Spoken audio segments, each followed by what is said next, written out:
شروع اللہ کا نام لے کر جو بڑا مہربان نہایت رحم والا ہے۔ نبی کریم صلی اللہ علیہ وآلہ وسلم جب عمرہ کے قصد سے تشریف لے گئے اور حجۃ الوداع کے موقع پر جب حج کے لیے نکلے تو آپ صلی اللہ علیہ وآلہ وسلم نے ذوالحلیفہ میں قیام فرمایا۔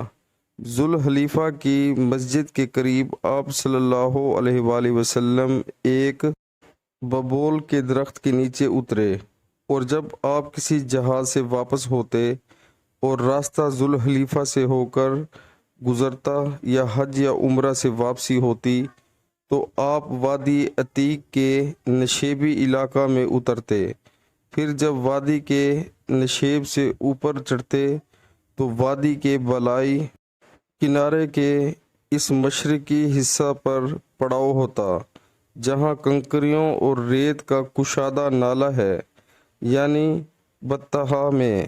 یہاں آپ صلی اللہ علیہ وآلہ وسلم رات کو صبح تک آرام فرماتے۔ یہ مقام اس مسجد کے قریب نہیں ہے جو پتھروں کی بنی ہے۔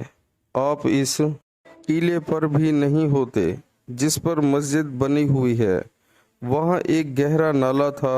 عبداللہ بن عمر رضی اللہ تعالی عنہ وہیں نماز پڑھتے۔ اس کے نشیب میں ریت کے ٹیلے تھے اور رسول اللہ صلی اللہ علیہ وآلہ وسلم وہاں نماز پڑھا کرتے تھے۔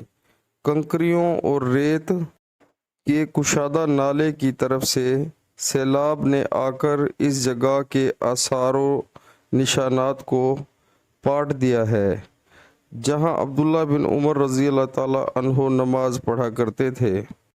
صحیح البخاری کتاب نماز کا بیان۔ ان مساجد کا بیان جو مدینہ کے راستے میں واقع ہیں اور وہ جگہیں جہاں رسول اللہ صلی اللہ علیہ وآلہ وسلم نے نماز ادا فرمائی ہے۔ حدیث نمبر 484۔ پیارے مسلمانوں، اللہ تعالی ہمیں حدیث پاک سن کر اس پر عمل کرنے کی توفیق عطا فرمائے، آمین۔